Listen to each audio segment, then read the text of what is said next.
Abisan for your mamu matwan ya me adan ho akwaba ena ye fie den so de na chese wonim se mpu ene ye ba bebo ansa na no ene masasa wa fefe nkroma pencil ene ahwene pankasa o se asobayire de to ya yakeka si eni amami eyeku yaski sensa no ene odi adwudwa no corporate we fefe sa no ti se aya ontuma yi fata wa sasa wa kama pa kuyaskis eno no betumi aye wonso sa fefe kama ene de chen sakra enti ufre kuyaskis a obesort out betumi ni na whatsapp so wonso wo style bia ni nyina kuyaskis ewo ho ema friend 020 836 4729 020 836 4729 na kuyaskis on sorted out kra wo hwehwe na owo pokuase ACP Estate Junction na obe eye bibia ama kama Instagram ni Facebook owo ho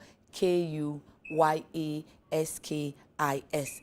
enwa eninidin na onino ajojo na washo kuyaskis medase ene mebei osantimro hwo Matsna for my share health segment no ye fine pa enti medeshie nana asoma hene junior pacho don't go calling COP asoma hene mane home we junior or ye mrante hene if ye di kujo ni efre no Jack, when is the lunch coming on? Let's go to Gyampo.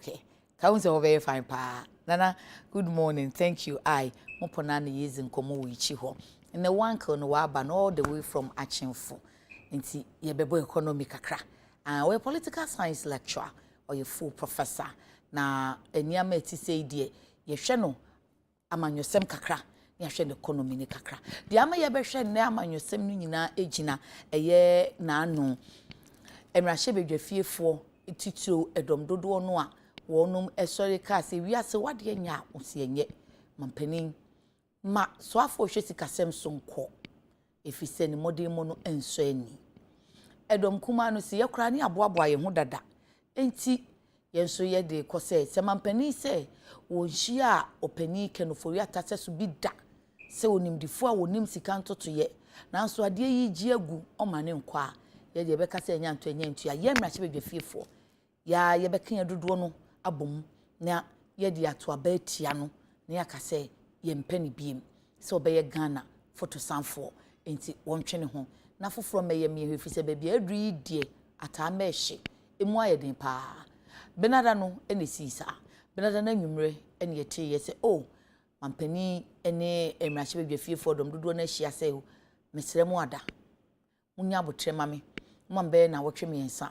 no opani tutu niama yie owia na wokọ enu achi efinra na eba no amafosia aboa se wo mote se wo bekọ no kra nura no mrahye bedwafiefo no edom kuma no enya de akwakoto chiame anim ama chiame asum na wotwe di animu no ehon komo beba eno kra ne enu speaker de atudwa se mo nyate se yes yo edom kuma no tia na mo betu ni kra se amasidi ni peja kakra na chese sa no papa no ana sidi no empe no asem ana Ghana adwadifo se empe no na ni ada na chinchin anche wo yi enti ene mumie ni nkomo kakran ebisia se mo papa yi tina ho cha ade na IMF no awonyi ni odi animu a wo koje die en ade a wonyi ni die enti na chinchin onu no eni animu ebisu se de empa na ehye ho otwe ne ho ade na ebesie ana men no wo munyi ho biem nkomo ne doso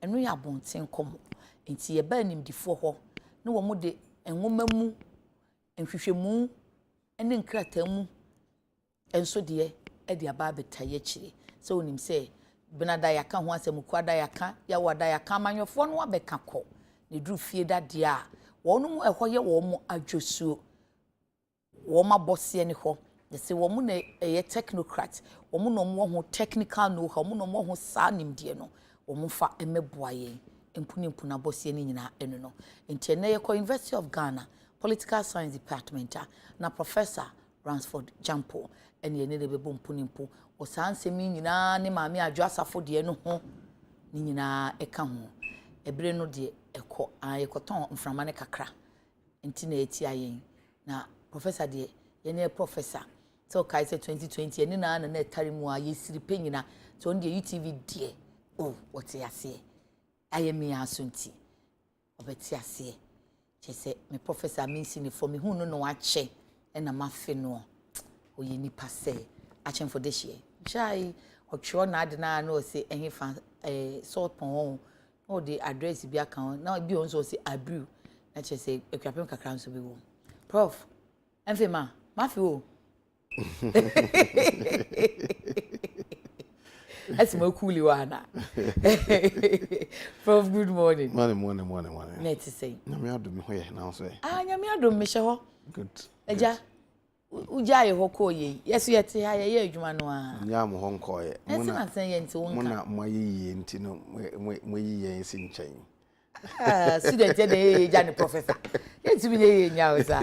Professor school mu boko. Nyame adom school mu boko de na nso etuate na ewo ho let me say for the first time in the history of Ghana's Fourth Republic, all the labor unions on the various public university campus omunyina akọ strike na ejinamu ase ye nyina yakọ strike so wo na wo ye youth secretary wo Lagos say me the members no kano na ye de ye adwuma enti no obia omati etua a won etnefi as ehwe nkoso e wo public universities wo kọ ho a ubehun baller ni fi ni niam bebre etuwo atese ene na se ufuo nyina nso ko all the labor unions wo nyina ekọ na mu aban mobo kakra aban ye hu no mobo na obi se wo hu obi mobo a eso ono anso ehu ne hu mobo aban ni yen akọ contract anase nhyehyẹ a yasensan ekire se ye friend say bosumi nsia bia no be review emesesika ye de ma wanga ye adwuma public universities na omode ato petrol egu omka mu ene na asefo na agreement na ekire se sa sika no ye calculated in gallons nti bia ye say bia ifi samre ekut samre ye be ma bia 5 gallons of petrol ene na asefo na sa agreement ye ho na aban na nkasa ekiro krata be ka se me mamo gallons biom na mo meye ne sika obi catch us me ma gallons biomu a na me yere sika na je se opese osisi wo e de kire se 2 gallons esika enra enye the same as 2 gallons esika enle that's true enti opese bibi nti wo sesa na ne yenka ebia me nuano me ho na akire mo unilaterally aban kasa kire kata masesa no more if you like if one plan go to hell no na nchen what the go to hell can well we share attitude na say mo ye na e kire made enti se mo pese mo ye bibia nya mo mpanimfo na mo consortium na woti wo officer na hwe wa kire krata ase masesa say akwase ni wura ya ye kire made na say mumu ye enti mutumi kire bibia etumi vary unilaterally agreement ye ne mo assign eno na nchen but ye wo agreement no obrempon ti ase ye wo hin na obrempon ti ase so ohene entumi emfa obrempon eni nya den entwitwi form esanse wa ye ohene nti just an ye tradition and ye culture e kire yen eno nten koda every 6 months bia sani ase say enne uto petrol anopei maybe me to petrol kakra bi asika ebeso me de toye me hope senka metumi atobi ye friend say echena but obi draw my attention and then woto ade na se wukọ na 1 hour wo san akosa wo san akoto a de kro no na ne bro ne boda ai de asa a contractor agreement any omo eye ensa ehyehyɛ ase ne se every 6 months bia nso so no be den ye be review sika what they be my petrol no na from 2001 aban no on fasa agreement enye adwuma na July year eno no a decide say na otua in 2001 1 liter of fuel 6 cedis no de mine okay na July year eno no a decide say ono a be increase akọ 10 cedis eno so wa mama odi ono a wa mo anka nche ono a no increase akọ 10 cedis o increase akọ 10 cedis no tua yen say sika no July and August after August no o say masa teso akọ 6 cedis na mo mako tete mako establish fuels mako ti anamenka say ma set up fuel stations filling stations a motonton petrol na motonton petrol no hefa na ye ton petrol 1 liter 6 cedis and then must say yen just cities one ran air cost 17 cities wow and you know ye share impeding for any on waka so we the money ending ye and memory wine what to na so from 6 cities akwa 10 cities one rather near 17 cities what the call 10 cities what say em say 10 cities no cry no me ndam farm am was and akwa 6 cities any aban ka any o matena se sinkonwa ka na kwesi say ka ye ka ne nyina no o mo kire say oh ye ni sika ene ye kire say yo say mu ni sika esan say yenye a bunch of irresponsible people yenso ye parents nti wo de mu ni sika munye etua emo mfiti enne ekosi bia December be end no December end na fe mu ayede mutua ti mu ni sika mu de mu mfiri won just make a pledge and commitment na yen ka say ye benu mu nsu ayede atwen ope ekosi bra ye ne mo be hye sesa abre du a e bia satan na oman ni sikasam ayede ayi na mutua ya aman eno kura yen out of that sympathy ye won aban you make it a proposal across so say omo mfa nya edwuma just think about it nti am was strike na ko just think about it obi de woka ontua osi onisika na wosi wo ni sika hyemeda ubenya bi na obetua ose men hyewoda me ntumi hyewoda na se won pese obetua so pese obetua oh na ni nyina no fits on the caliber of people who have been selected to do some of these things on behalf of government. They are incompetent and they are a monumental embarrassment to President Akufo-Addo. Hey, ni amoni abre pan sesi amunim da mo be call of the strike. Every National Labour Commission for Efrayin. So many in the asem. Asem o mo kan no, the basic error ne say our conditions of service have been varied to our disadvantage without recourse to us.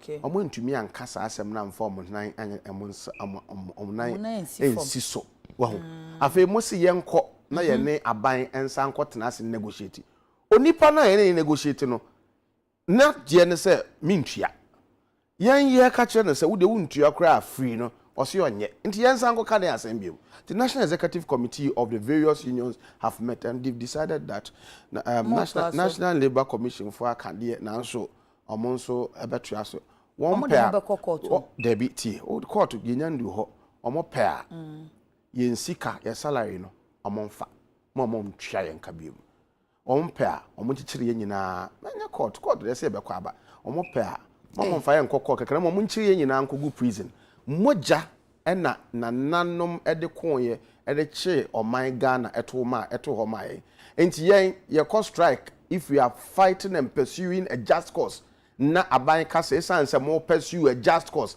esanse mesisimo na mo fight for more right nti ye de mo begu prison ye beko anase ye 3 months salary na mo befa na mo de be kikire oman no na ye 3 months salary be ma oman no aye yi a mo fa we are willing and ready for the West. And why someone aban ntwe amanso ne pa ene ne ntwe amanso ye ntwe manso ne meke nse wotemase ene ne ntwe manso omo ankasa na omo mpe omo ho yi. They are enemies to themselves. I see. Now, within this week, me sure say that wakata weni ba ko na wo hwe TV, now kind papers, now wo tie radio, now wo hwe dia ekoso. What has been your general observation about the happenings of this week? Our political landscape, Nemo. Well, generally, I think observation is that there hasn't been leadership for any bia ya chechire on my week he so be some say what has been my observation the week has gone on without leadership just say any bia bibia nchire say bibia nchire say ye wo okandifo the week no from Monday up to now no yentumi nya bibia a kire say okandifo bi ewo omanum e de kire say niyama mu ayedin na amanfo adwemu aye kesene amanfo aye confused ama niyama kwa na ekosoro na enianim wo ho a in times of we are in crisis period in times of crisis enianim wo ho a immediately enianim no ba na oni omanfo abekasa se adwebrɛ o minnimunia ekoso na mom anamo a yetu efa ho nie the moment in enihu ebekasa wo just imagine kai bra yekọ covid-19 pandemic no mu no wohu se na omanfo adwemu ayo kese ade a aba na ebi mada ehu bi da nanso emra omampanin na Akufo-Addo oba yefie ewo TV so na radio so oni ye mbe kasaye se niema se ne ekoso na yenso se ne ye enti mo nso mamonye se unse obroni kase emaye nyina ye calm nsem a oka no kra no eto de bia na sem kakakra oka no na ye fa no se mra ankofo eden edi so and say you have leadership in sailing us through crisis but now what she mupea will be some asemi. There hasn't been leadership, and I think last week I was on another station and I called, say, Omampeni onya into abono unnecessary tours now or no,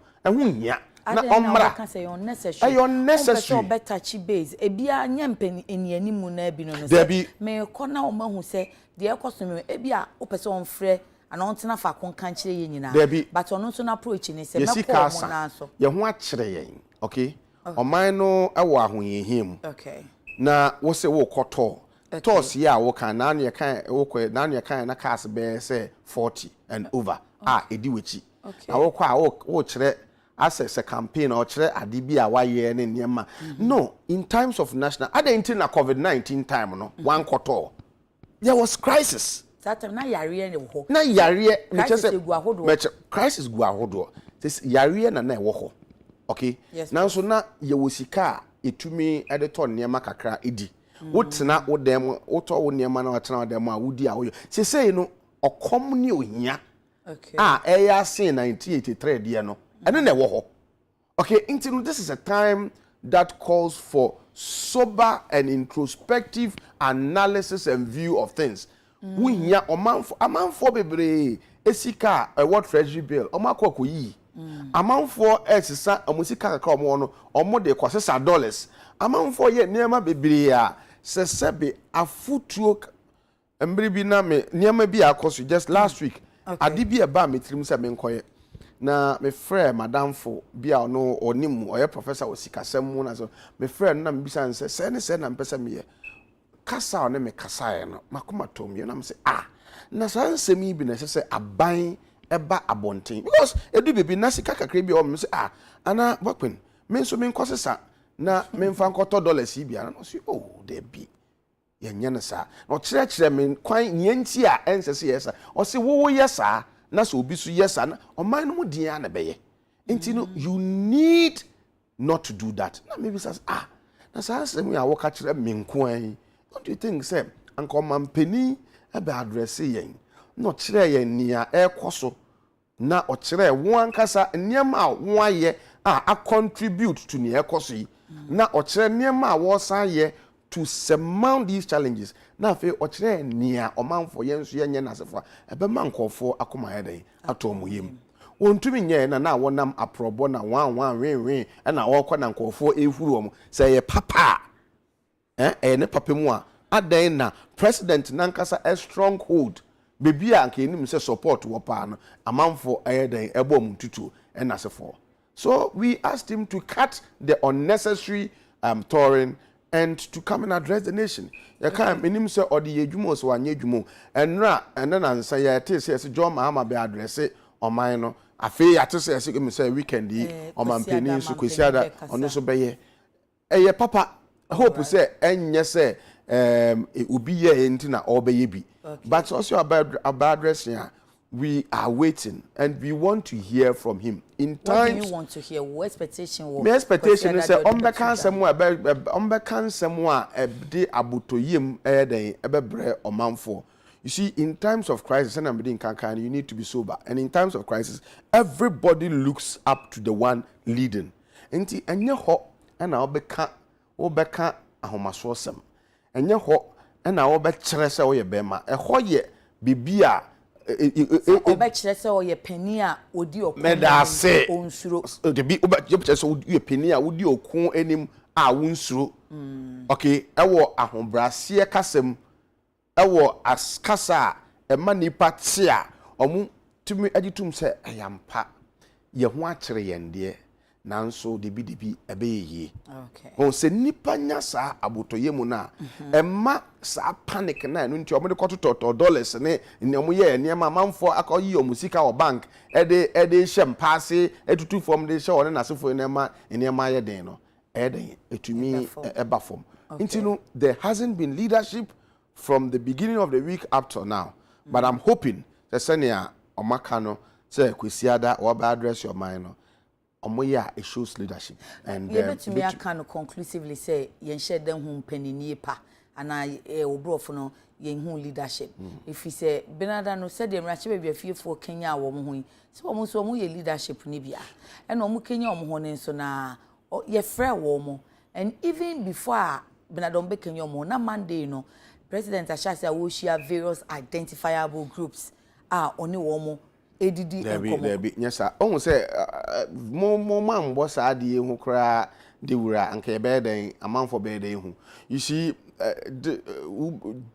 that timing no and timing for doing that na as elite ade o mine no started near started say etete apansam no enye last week enye last 2 weeks it started say no I mean embre how long any? Oh, now so we Ghana. What they find self yet na before nearby etete pan some no na say COVID na dey buy.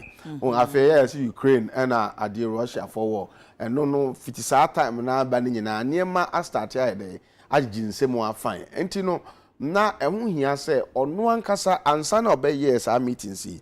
Keso to me address nation no in a very sober manner and calling on the people to be calm. Okay. Na afi watch them call for say niema me yeni. Oh, hwe politics and a governance psychology edi mu akoten pa. Oh, say onipa na dwen mu ye ne say niema ebe yi and no keke niema nye yi mpo. Na mo wutu ma na rehye mu say things are going to be well. A man ye calm. You see without calmness and without we all of us coming together in times of difficulty, no, yen to me and the okun so see the president cannot lead well, and we cannot surmount the challenges confronting us without all of us rallying behind the president. Well, and President Mahama Ekasimbi many jeye or say on my no den there. Na so metoto sre asoja for say enye eno na ombe yusu na omode adwen money bia obutrim. Oh, na say everybody is speaking to the fact that things are hard, but we must all come together to work together.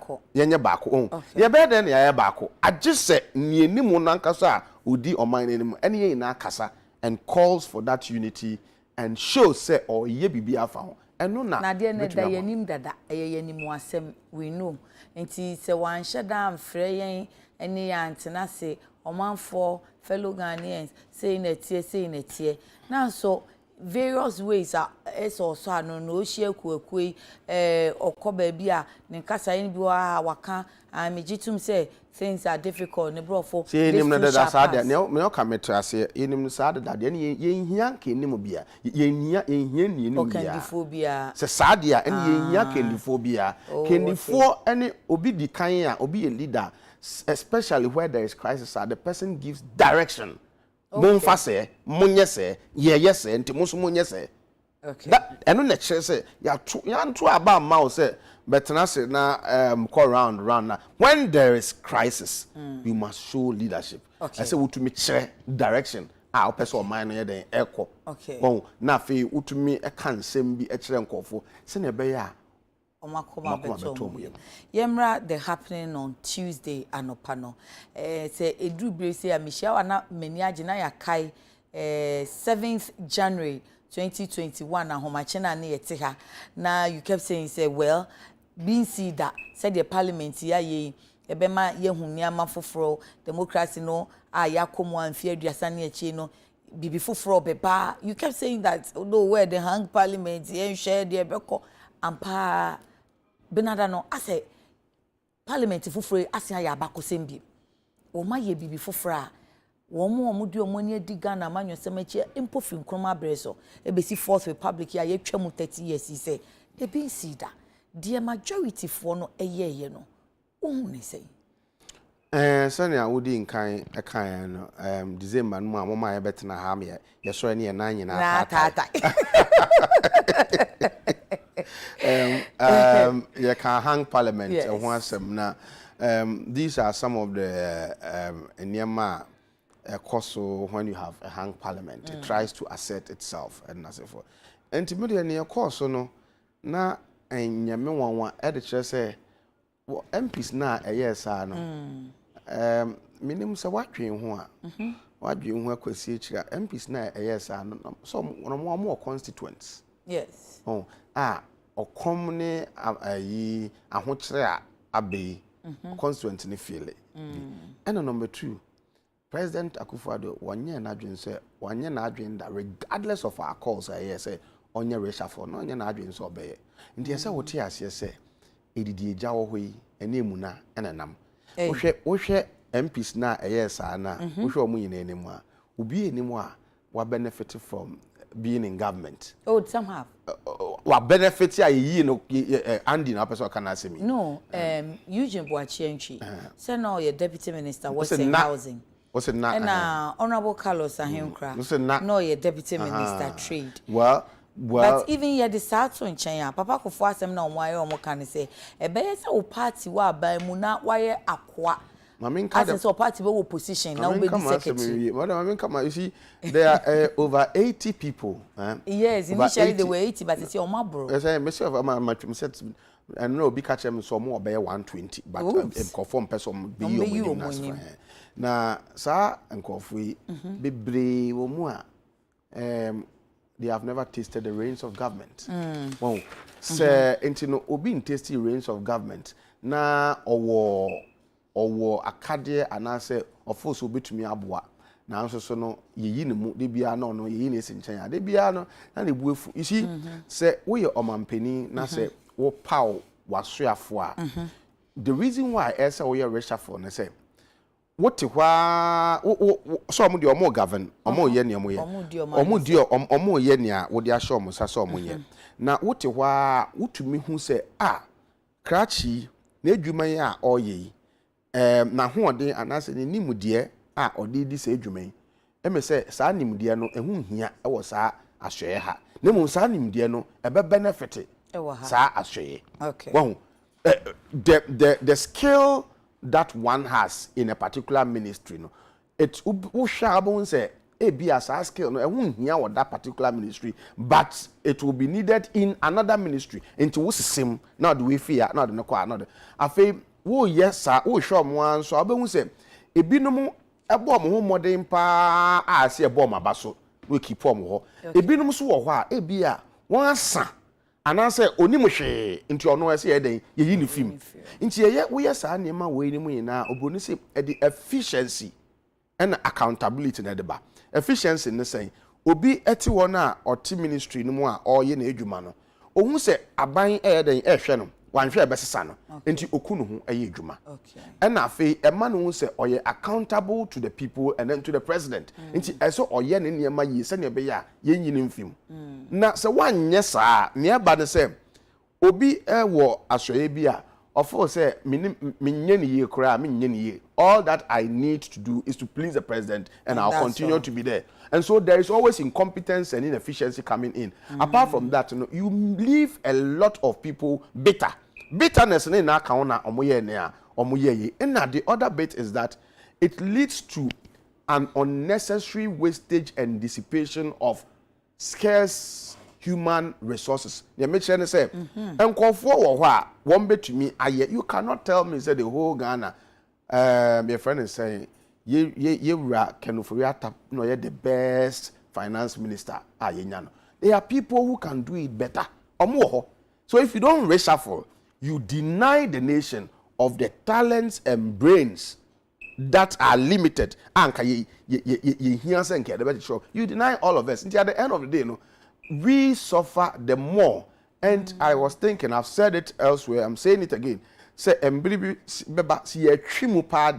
somebody should be able to go to court and sue President Akufo-Addo for causing huge losses to us by not reshuffling to bring on board other competent people who could have helped us to properly navigate ourselves from the challenges in which we find, ourselves. You will sue government, but won't you sue president? He can't be sued or be sued. Well, now, Prof, said you will as I will say, despite the calls, na president nye na dwen se obesesa. Nti sha president ne reactions and na ni any bi so ka ho e na ama adru ba bia ono an nkrofo kan say, Your Excellency, with all due respect, this one there. Well, the president's wonga na ene na yin dwuma da in the lead up to the 2016 elections, they kept saying some of these things behind the scenes. The president rewards loyalty and relationships, and sometimes, these things, these values are extolled over and above competence and national interest. Well, the one can the over actually no. Me patch na say omampeni hani unsi entichi.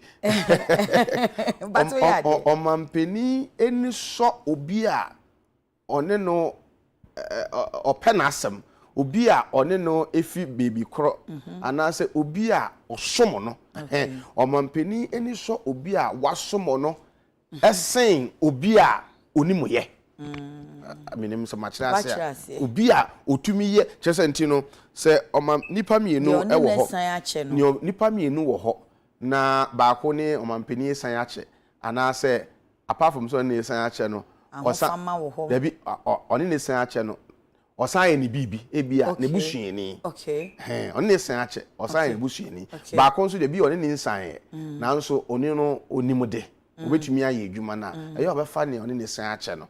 But we yes, and so you see, governance of a developing country cannot always be about new patrimonial politics and also nepotism and favoritism. New patrimonial politics, nepotism and favoritism.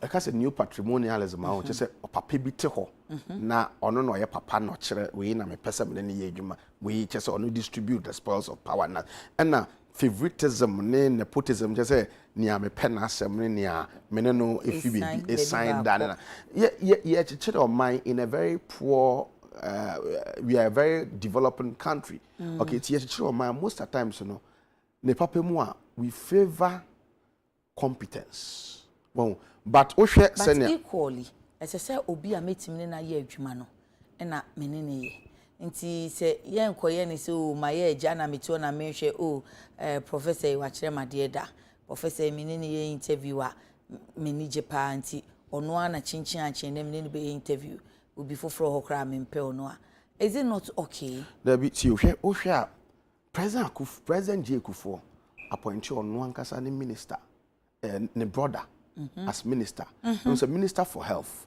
and a minister for defense. For a minister for defense, he was adjudged to be one of the most competent ministers, that Akufo appointed. Okay.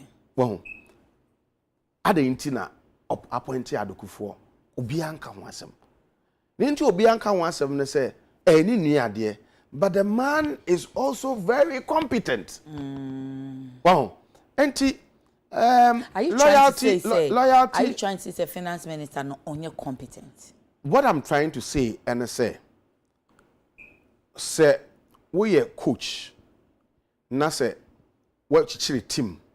Na woni omo bobo omo kusi akan. Okay. Na say first half, o captain no obobo ni yie pa. Na second half, upra.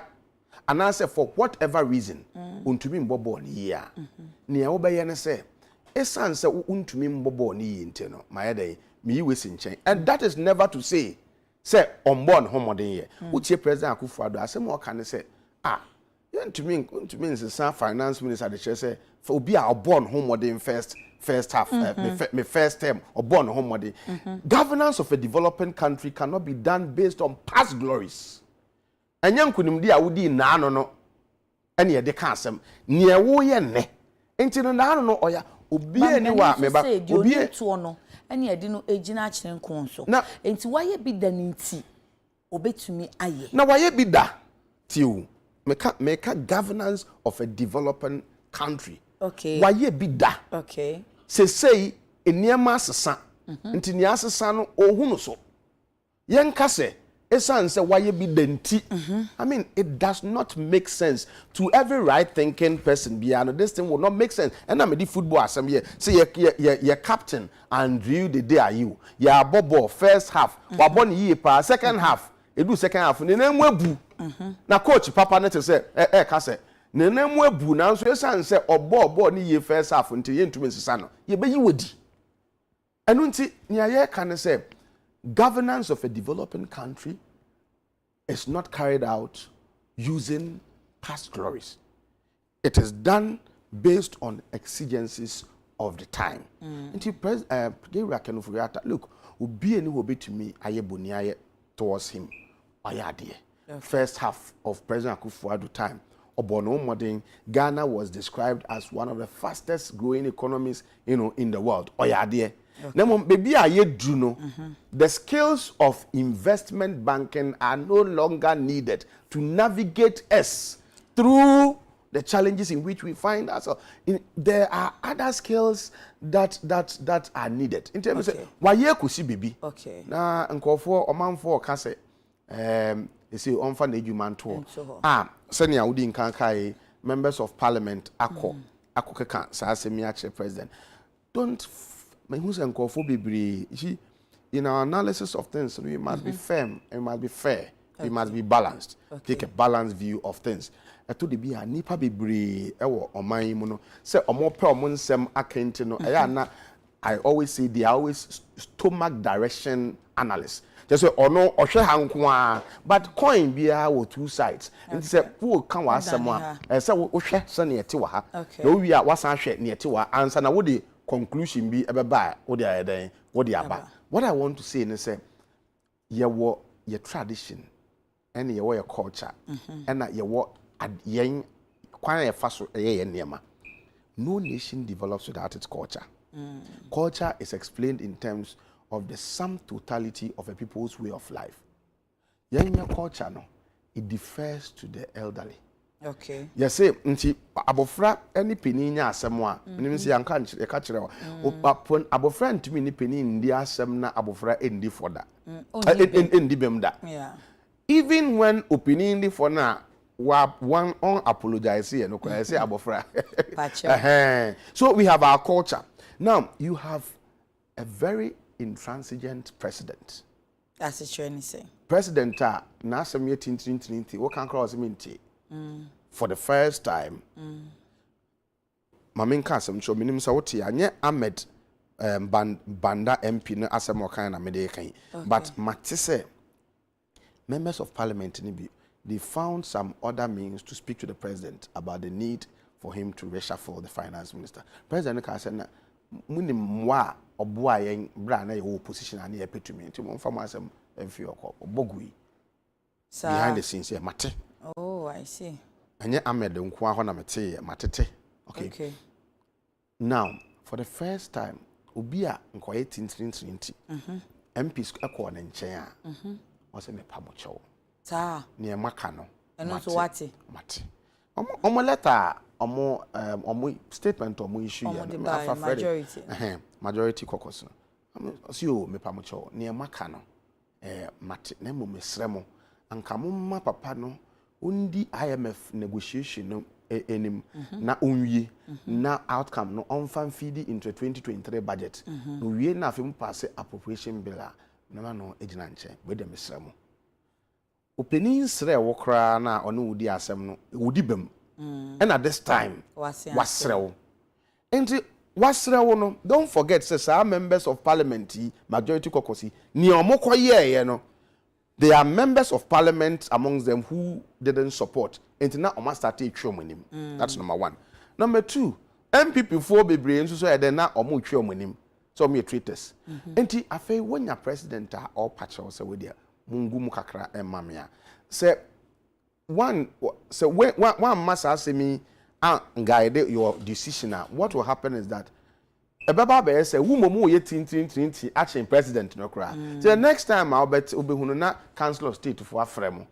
the next time I'll be an chief imam Afremo. The next time I'll not feel say. Are you then trying to say something? I'm trying to make a point. I'm trying to make a point. I'm trying to understand. Na make us say, yeah, analysis biya. Won't to mean chia weni. Nipa bebre asem omo kan say, omo anya de.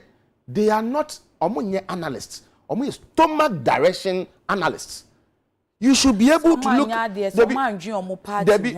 What I'm trying. Omo party say ebi see that adenti na ebre we mu na meba. And so I'm trying to understand what they did.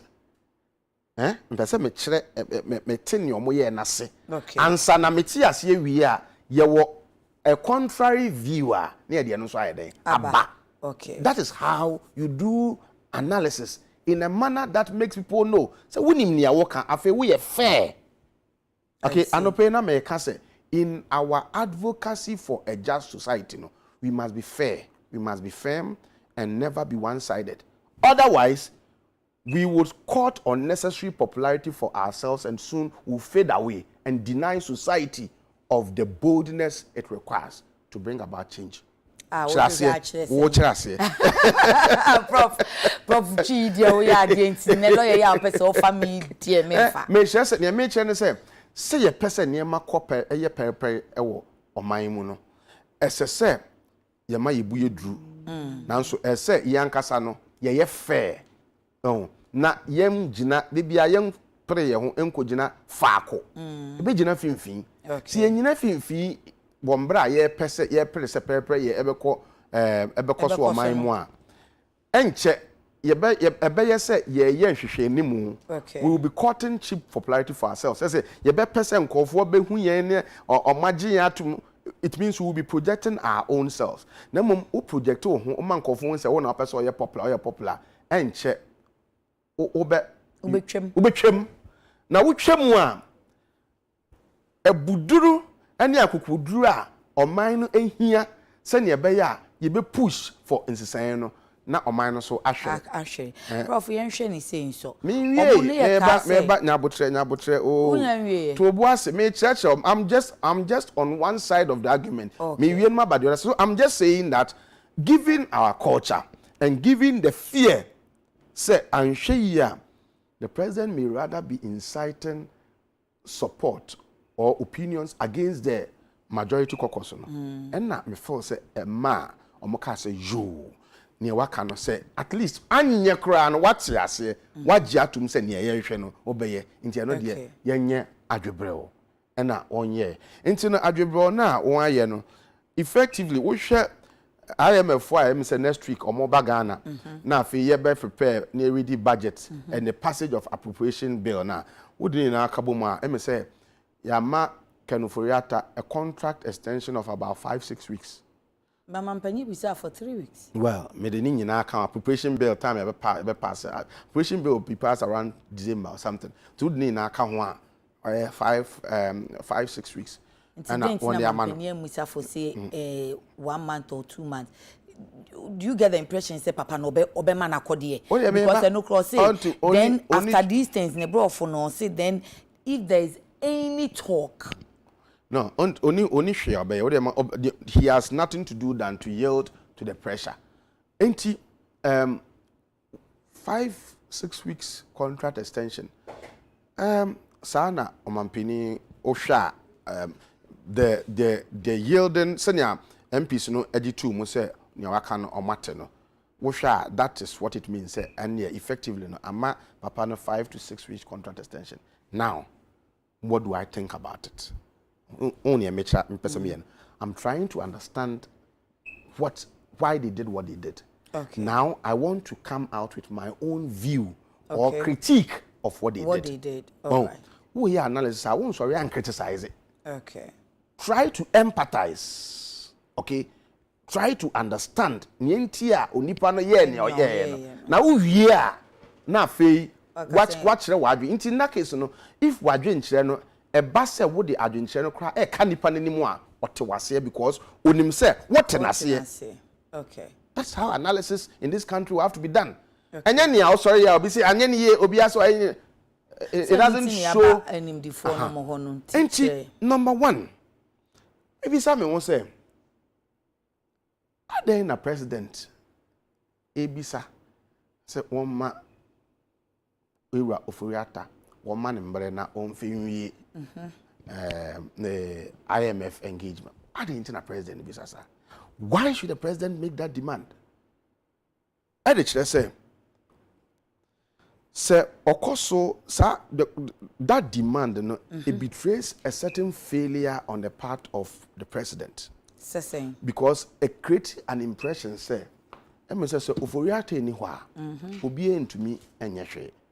Negotiations ni engagement Ofuriata ekoye no oni IMF eye no anya no nko an oye I'm sure he's gone there with a certain team wonso wonimu ni ekoso enti se oni ho na se niam ntumi nkoso the president has failed if apart from in spite of the fact that oni nkofo team call wonso so no make sure say technical people be almost ka oni omokoye na say giso ono a no tena ho ansa niam aye yi dia na just opa kire say papa ni wa hwe ntumi nkoso na me bisa say manu sisum na so enti say papa no we wu so e o de kan achina na oni ho a achina nso na oni ho e wow oni wa so man be koso president Atamils wui okra so okọ adwuma ona akan o dana nyameto nsa frɛ no na saa dana enyumire a yenya president foforo enti obi a omanfo nyina de omano esi no so se onko no ehun hia se anka omanpeni ebeka ebe ask for saa 3 weeks to ehun hia number 2 ene se ngwan kasa aye minister na nkasa ene deputy no omo ye me nwanwa yi se omo wo principles and se nka by this time omode omodwuma eden eto na enura metete minnim se yampa atete se yese ba kokra na wa na adwen se nko de krata resignation eko matete minnim se I'm yet to confirm because say if you have principles there as I say would do wejuma eto even before say 3 weeks or 6 weeks no ebeso no e de kire se ye be ko IMF can Ofuriata bow out publicly say or no enye na breso no de ye be ko IMF onye omuni ompe ade a wo se wo mpe no now you are being forced to go to them and to conclude a deal with them. Can Ofuriata say our political advisor and can you obetumi aye and can kofo be bon nsem aman ne say Ghana for mote ye say me ka kire mo say me mpe IMF enne ye say me na me ni ni mo ne enkoye negotiation ade a me mpe no me ntumi pretend say me pe enti no me de medwuma ato and kofo be ka kire say wo principles now we di ngan ka kire yen say ade no wo mpe afa ye say wo na conclude na wo nso ye wo de nkofo ka se fi okọ ni nyina no wa eye wo de say obetena se ya conclude a just say you don't have principles a matter of sacrifice mempe nanso ba bia duru no ye se to apenten a ene ye frɛ mema aye den ama me man nti se ka me nko anka mempe nanso me man nti obi so be ka say sacrifice so much that even ordinary integrity at on the line what there be to you then nti no ka say ompe ne ye nti no so ompe ananse ne ya enye nti no so ompe ese obisa no na fe ese ye ma no kwan na nka ono ankasa I mean if you've done such a U-turn you should also as a person of integrity see say you owe it a duty to the people of Ghana to come and explain say now wo wakọ na adwen mu a wo kirase a wo nya ni PR a wo kirase amani wo Prof say make am there be one count na menti en kirase amma obi a wo mra wo ne nkasa ne ya eyenti eno so yompe anase ne ya enyenti no so yompe okay enti no onipa ne se yompe na fe all of a sudden onu na odi enim na fe ye bono na chija fedum se onkokora no onko conclude no na ono so ko no say if there is principles anko be ka say menuanom na te mo call sa mo ye na me akasa say mo nim say me kra na nka mempe okay me ye share me enti no me aso so mempe no enti no me de madwuma ayadan ato ho okay na nka ayefefefe but omo ankasa no se matete se ebinom pese omo di omo dwuma se saade abebo omo abaso but ye nyante emma out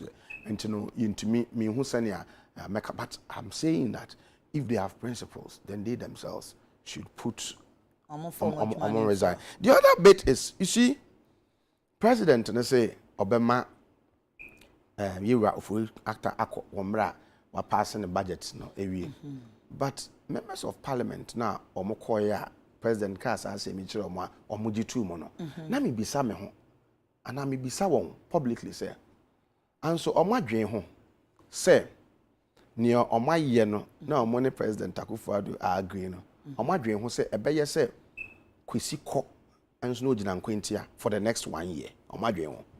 Onipa na ne investment banking skills or the ebu or mine or the actually kasemo a ya reject ya you say enye on step aside no sa nipa no ne budgets na ye pese or prepare na odi giant enti no what is going to happen is that the man will be gone but the budget would always reflect his own beliefs, his ideas niema ogidi ni na be budget no into your core the enso na the budget e wo ho.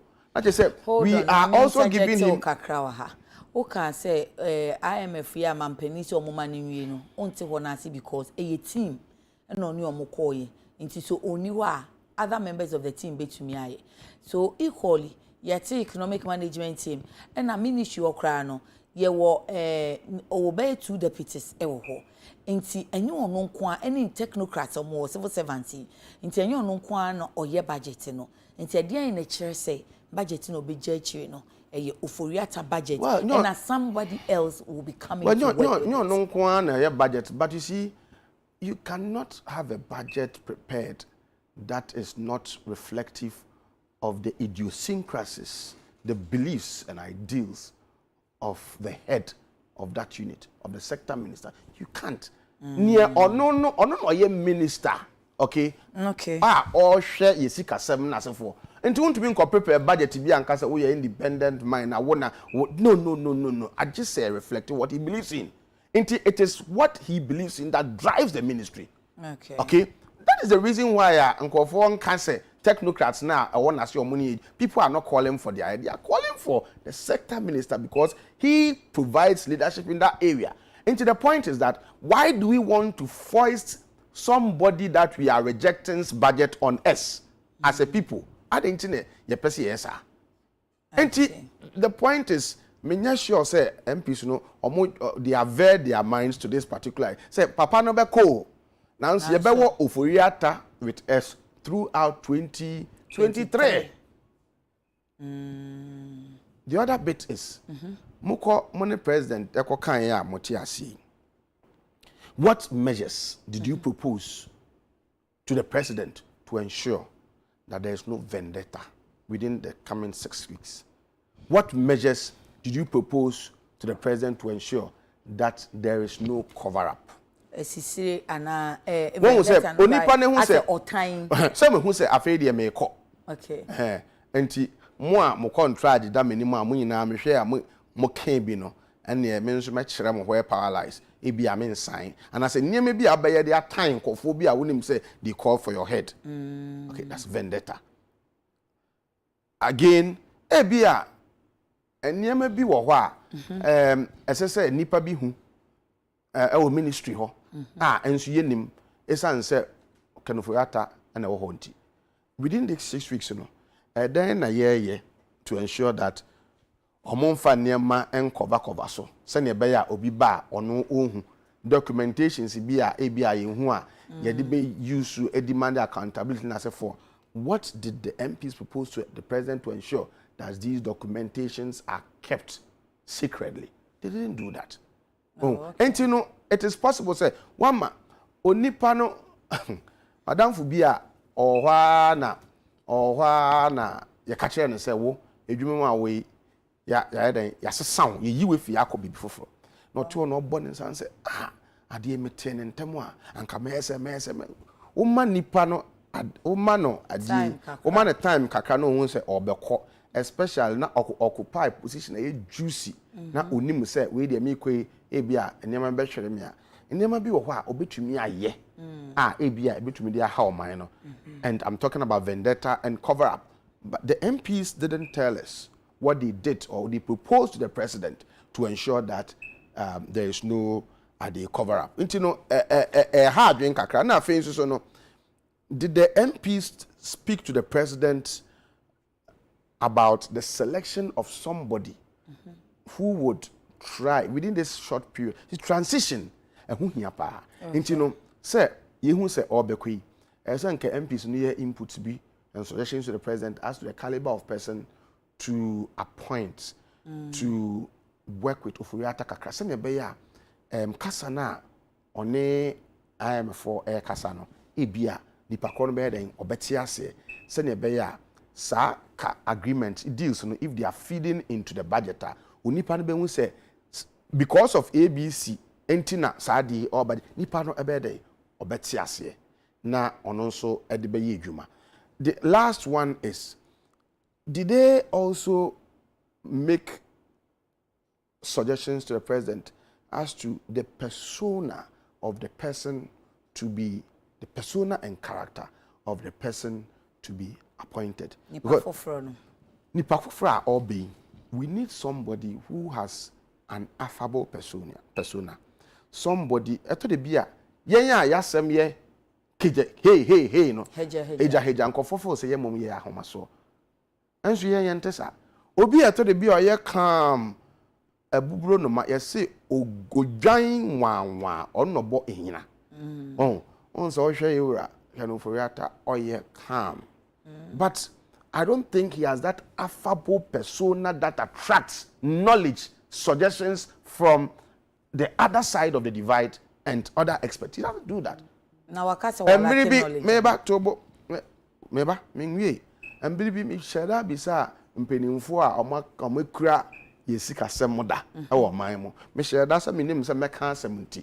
Me sheda ne omudi nkomo se na ne ekoso yi yera Ofuriata obisa madwenche omo se o da bi obisa ye frɛ winner knows all mentality. Now winner knows all mentality no am Ofuriata. Enti se obi foforo beba esese nipa no otumi nya saa ahombrase no ono ankasa the personality no it elicits support and contributions from across the political divide.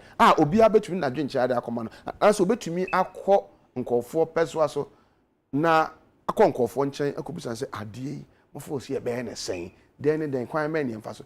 But let me say the finance minister currently or a winner knows all. And you know ono nko a nimdie no dey. And so, say our deputies or economic management. Well, you see, these are people. These are there be omo die ba me kire say edu bebia. You see, in managing our resources and in governing our economy, we are a developing country. Ye wo nkofo bebiri a omo nimdie ebia eboro nkofo a oni omo ye adwuma so. Enti no ehun hia say hwe ukọ utu kwan kwa abruchira obe Ghana for bebere a wakotena abrochira omode omunimude ene omunyansa ne nyema be omode boa enkofo aman na obisa nse na adan na womba oman omba na ombeboa ma se me ba se me nka party no honti no bia ye mfa me enye den enye hwe enye Ghana ni na yekoye ni UK prime minister ya wone ha ya wone hakra adan nkofo bebere ebo football ema ye no ye hu esi hu nkofo bebere ya wo mo ha nso no yetumi attract omo ema maba omatumi aba ema ya kensi are akọ na ni na sefo enti no ne me kire ne se na prof oni watete atete manye bia wate ana webusa wo so se na metete sa webusa wo so se ebi so se president no ano na te se wo kan loyalty ne favoritism ne asemi busuani semi ono akro nyaya nka opani Ofuriata ko na so busuan force ma ntina ho te ye de ma no nti ase one ne party for na wo mo ahyeda hyechiri ishe MPs ne chise monye ne sante ba sa de aden ase we agime nse me bro me so enye me na me se wonko. Me I know see yes where there is no clear cut information and where the president is not talking, it's the situation is open for people to speculate. The matisa in church when say sanya working ebi o mampini na crop say ne cousin no of a say enu twimu ne nua say ne papa na ne mama nua ba ebi o person ne nua no ko na mum kwan obefa so akanenti no no wa sheda a shem ko bi kutupa say onyesa well esan say minni adansi bia me de begina so akana antino into me kanasa but what we are saying say we are governing a developing country and in doing so no the president must choose competence and national interest over loyalty and relationships. Okay. We have analysis ya wo omo request no ene mampani ade said you dey to omo nim ene se wo mo nso ate ase wo bi se omo kosen edom kuma no nso dia a wo de akoto chiame anim se ye de ase yenti se dogo bi kure no abe nti ye de pese ye to aba na ye ka se owura eye be ma be ye bi wa me ye ni nyina ye de no nso betoto mampani ade said ye no ho sen edom kuma for vote of censure. I want permission. But omo kran so bi say omo nana nko omo be ye o. Ansa na ne majority vote omo say we mu beje fans no. Say omo be ya. No mo anya. Omo be ya they would need support from the majority caucus. Well, okay. The majority caucus inso na omo abeka se ne amampani aka no. Or mati. Intino I think what my foot am memo omo ne say. Yenhwe se omampeni ode ose ebe yoyo se wanfa ose anyo oyo na se 5 weeks eno so na se wanya vote of censure no I think ombetumi e dia yedwuma in that case no you can be sure say esan say eyesa omampeni ebu majority caucus no enimtiante no the vote of censure will go through at the end of the day and then it means parliament can decide not to do business with the finance minister. And if parliament decides not to do business with the finance minister, the government itself will crumble because it means no policy, financial policy, will go to parliament. You will get the support of parliament. Does that mean say o say near dom kuma no so aban no etu anamo bi say oni omo nso nkasa say dey omo keka niama wo dan mu no some discussions have to go on the board. Omo nkasa na meka no they have been incompetent in negotiation. They have been Abai Ankasa no hasn't been led by in terms of negotiation. It hasn't been their negotiations have not been led by people whose persona attracts. Oh, a bit second of the persona it repulses the opposition than attracting them. And you know, you be a no any pedindi keke nyese won penny pana na omo e-levy asemi want e-levy anko for twitwin blade edicha twitwa omo ho parliament. Say obi wo ho a odi negotiation and discussions enimu a otumi de ayiba senka amanfo amfa blade ntwitwa nkofo aso enasefo. Oh, I see. Very interesting. Enti se see ayi de twen ya na ye betwen say 6 weeks or 3 weeks. Are you for it that he should go or he should stay? Say oye ebusuani a anka meka say papa waye dwuma aboa Ghana. Okay. Obia di adanse say first half of President Akufo-Addo ubo homodin na me wonwa that I read that Ghana was adjudged to be one of the fastest growing economies in the world under Ken Ofori-Atta. Na me wonwa so wa konkoden abo man no na bibi edui me busuani a anka meka say wankasa entwen ma time no enso na enyese ya wo nkunsa wankasa fa wadwuma ene o mampeni nkotena ase na ne nka na fa wadwuma eto ho na odine dwuma to wonde ebenya obi emo be fa dwuma no aye ono nso odina ho oden ne nim de aye den aboa hu ya wonim ne a obenya se wamma obi kwan ma ono nso amfa ne skills ene ne expertise amfa ambeye bear on the management of the economy. Who say sa na wo nipa. Oh, until mo na mo kan we have the men. That's mean na mo de to Ghana fo nyina assume from 2000 up to 2016. So if the men are there, then we shouldn't haggle over one man for a long time. Okay. Minya anasa me papa anasa me uncle ana me yank me catch and say why ye be bema be ye be. Okay. Now, some majority parliamentarians here, almost so more traitors, so more penny you, and dear who do uncrow from no. Ubeka say, almost as a political analyst, Osha, or more yen qua, or my who down or more dobro so. Atinkan or Matiamo constituent, and answer woman so politician ya de kwa ebe wi ase no na there is a political interest enti anya recover time yet bro for underlying condition bibi shase Obosum encha de kwa and you see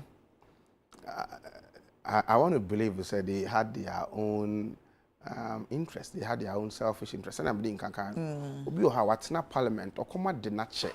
Na or hwese nka bia reshuffle be ba. Na nka ono nso bia ono nso ya ma ne bibi nso up to na ya ma no. Wa hwe mu ehu se they say bibi edu position na ya che wie. Papa nso nya de obe reshuffle bia ma obi ya. Enti no na che se obi a wo no wantumi amoa me no ada na se me support wa akosi ase. Enti no look, I want to believe that they have their own selfish interests. But at the end of the day, the selfish interest has also been used to project the role of parliament as a countervailing authority to the powers of the executive. And that is good for our democracy. And say, as a parliament, Australia, as a want to me a check the exercise. Say, you see, omampeni wo tumi bebre. Say ye pese democracy and a constitutionalism eye dwuma.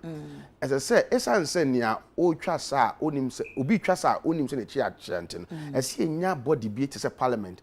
A betumi aka kire omampeni se wo twa sa na hade wo chi a den akyea. Ana se ade wo ye a opese wo ye enam tumi dodo a wo ye ma wo nye esan se wo ye a ade oye ne na bebre oman no. Sa na se parliament eye na dwuma. Now, so from 1992 up to the time we hang parliament, na parliament into me say adwuma no. Enti ni omo tumi aye e bi nsi da wo. Say, okay. Advanced democracies mu na wo hu say members of parliament can look into the executive president's face and tell the president ade a ye dey no wonya adwen. But yen parliament ya enya from 1992 I know dey into me nyesa. So this is the first time yenya MPs from the ruling party catch a president say ade and no ever present as set up. Say Koswa. Ebema present as set up and say, hey, me ankasa me nko for kra nya bibia na me ya ombe support me. And for the first time I feel a separation of powers in a year adwuma ye ana. A hang parliament no we are beginning to realize the ideals of separation of powers, not only separation of powers alone, but checks and balances. Great. Fortunately, I can't meet in the base enumbi. Yanka sister address for asem kakra. Dom kwa binyam rashe bijeni. Ono suni dear sign by up. Minority ya momu say obi nko mo passive vote of censure. Obi so maye watu na dwenu. Onye na dwen so wo be ye adwuma. Se papa ekura de obi say I want apostle sacrifice o se meye mo se ye mpew. Obi so se menye wagye adwuma no wakoda mo mane nko mo se daye mane nko. Na no mo call recess yes otitie mi so mititi bi yes wo ba Ghana. Omo be ko setin wasan ko. Mama die yi enya de asese no so emrahwe dwafie for year 1 e wo kan de yi ho. Se se do mai wo kan de o ka se sister adwoa ampa ye hia ma dodo na nso oba wo ba mu na wa anye ne ye di a ye be ka che se da bi enye se ne ye no enti wo be se meka na minority for no omo mpese ebia ebi adwoa safo omo reason pa ne se omo mpe ele che se me sen wo hwe se ne a omo mpe ni mfo ne bi ekasa omon kan pen let me say Adjusafo play a certain role in their victory in the determination of who becomes a speaker of parliament and who became me say omon kan pen ye na mo wo hwe kwan a omo eye nema eya akoye say Gyampo say maame no e play a certain role adi intino ama ase minority for no omo yakopɛ na asem kora ase adi majority for no intino they are crying more than the bereaved na ni nyina no politicians they are oftentimes described as self-seeking, self-serving and self-aggrandizing cabals. They be omo interest pe na mo pe say if they are able to keep Adjusafo away and then they also put hurdles in the ways of the majority in any attempt to sanction her. Omo a short to majority side no number bako. Oh, until for them no a year more say just for a better abonting na omba parliament. Na nso ye nyine di sene be ya e base eto aba omo say the hang parliament is truly hanged. Ebi omutrie ye na say ebi a MP bi nso amba na say minority no e makodo so asen ade majority. You know, it is all politicking. It's not so it is not so much the minority for ade omo enye so much say omo pe adwasa for asem na mum her absence confers an advantage, numerical advantage to them. Now, what about Omo Party? So now, Onwa as parliamentarian, so what join the constituency? The constituency that me say na Omo kase e pro Omo pema Omo de sa. Na me kase, you see, one of the challenges of a developing country is ignorance. Ignorance. Yes, I won't go to school. You can be highly educated and still remain ignorant. Yeah, And you know, obia assessor will provide representation. Mamo. You see, elsewhere there is something we call recall. Recall, they say, you can say parliament. Na say oko na say niya wo ya na nso eni a it me through letter eba speaker e ka cho say ye mpa obium nti no ye nti ne yansan to aba enye ade enyu bi foforo elsewhere that is done. Nti I was expecting say anka the constituents na ebetumi asori waka no maka say no, we've been given a raw deal, we've been shortchanged. Obi our MP. Okay, now so no ye the MP no oni ho oti abuchi. Now say na me say we ja first no be hu no or TikTok na say for us and more kakramenti. You are expecting the constituent to have petitioned the speaker and all that. But once almost say if that is what they want and they don't like representation, is it the case of ignorance and as a partisanship tintaya? Excessive partisanship breeds political madness and ignorance. Well, excessive partisanship and manipa and name beyond niamebia or beyond political expediency. And you know, say obekodi ebia yekoto abakra wan hwa na tama NDC for afa. Na say NDC for fa asemoka. NDC for fa na say or the improve to amokwan ni bi o fa so a we be sa on the last time for amokwan bi so em say na me call do transition where em say kro bi all right o sa o fa okwan em say na MP wa ha na okomusuku I mean em say musuku sa kwan no so ha em say ana MP e wa ha na me feel so I just afford the MP so no or TikTok o e wo the social media. Interesting. And mo fast wa mo car mo shocks ne mo link bars na se for essay no mo nanka say mo bekasa e bia mo so you've been overly partisan into mo ho na se sa na mo pe a etoji omo ankasa.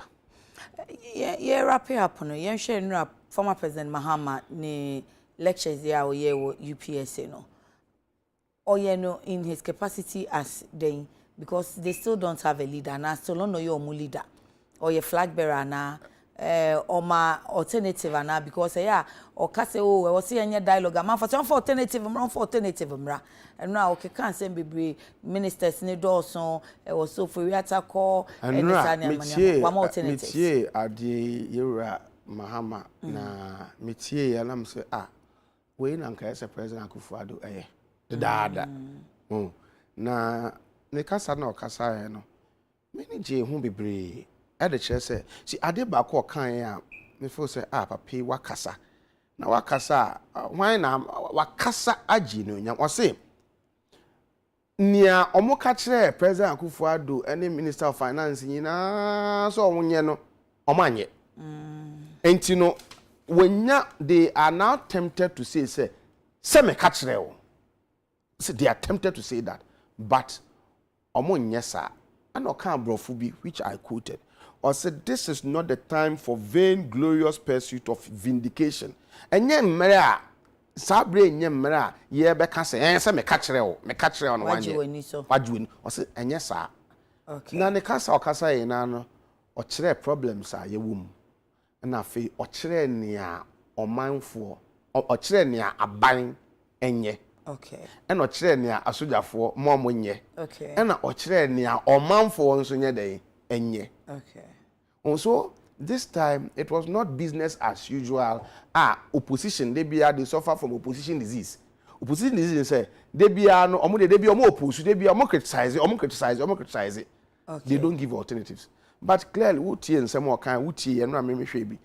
We say he prophet suggestions as to what must be done. Niti tiru near or man for enye. I know crying and before say na yen. I say in never be a while ye they say sika enye chaso. Me ba echo school let me say 2 weeks ago. Na okwaa pe odu ope na ye frɛ me ka say you see every 2 weeks bia say awo for eden ekosra mo. Enti na odu ope no ma teacher for frɛ me say 2 weeks no ebeba em say last 2 weeks Saturday enti no me nkosra no. Na nka mekɔ. Afi me hwɛ petrol ne bo na. Me ya me frɛ teacher for ka kyerɛ mo say teacher for you say SSC ye ni hi answer ni afata. You say sika ni ho.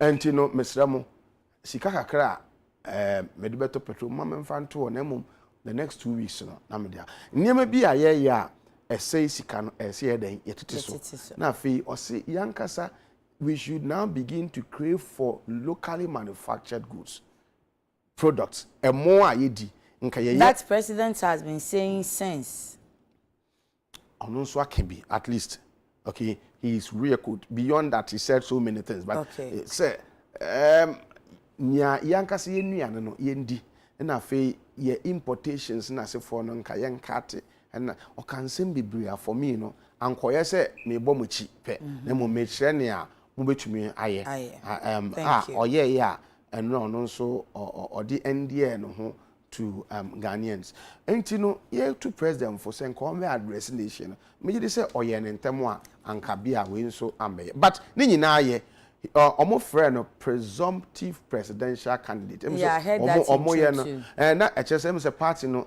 ya koye say omo ya your join that but I ask that a political party where its salt must be internally democratic and you know omo biem na omo nkoto omo nya competition and omo nkoto about in determining who must become their flag bearer and you obedi no obedi where we cry no kwesi ada no nyama me nsabe na we expect wo mampeni the new fellow Ghanaians. New fellow Ghanaians, no me expect say number 1, onjin tumbo say enye COVID-19 and Ukraine and Russia and tokwankwa antina ama yedu ahoyehim. Onti ase say one kasa nso wo kan bi. You see if you admit say me anso maye bia, you silence the opposition.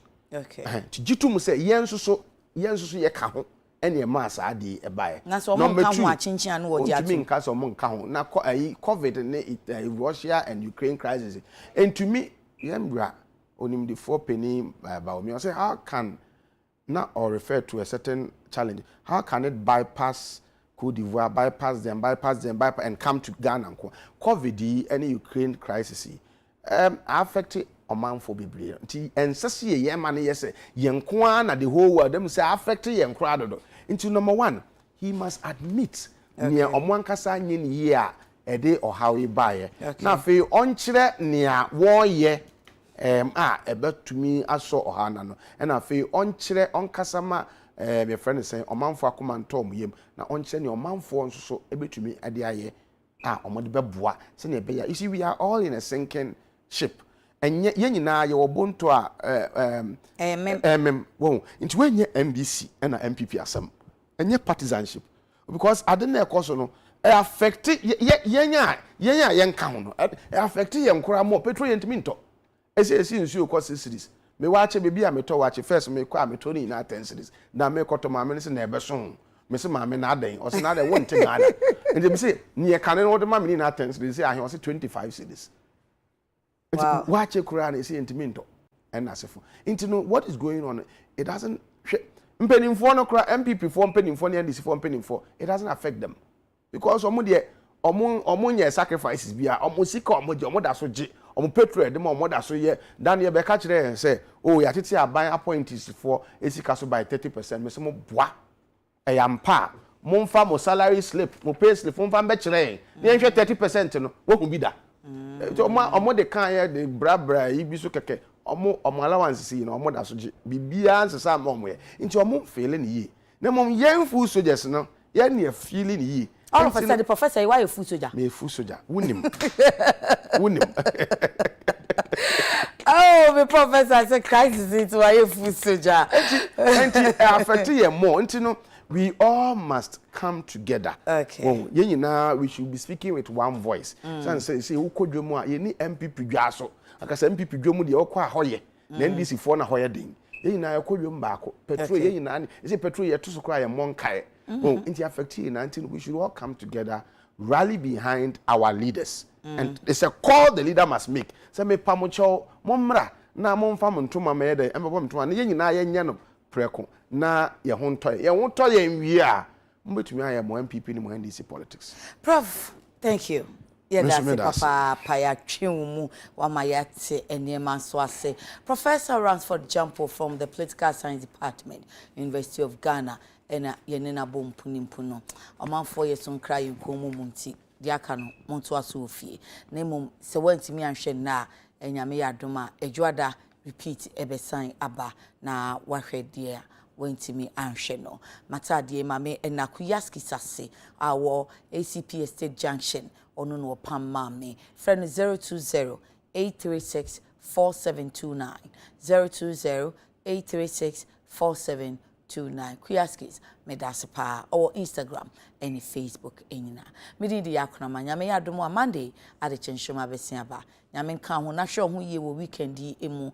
Nkodi obi a echi na mo bi so obi nya amane na mo bi so obi nya asem obi si ko jam baabi a kari sone so hwemu yi ansa no wakosesi akora no on se sika ho edi enti hwe wana mo ntuo yi Monday ye ba ne ma ke register na why present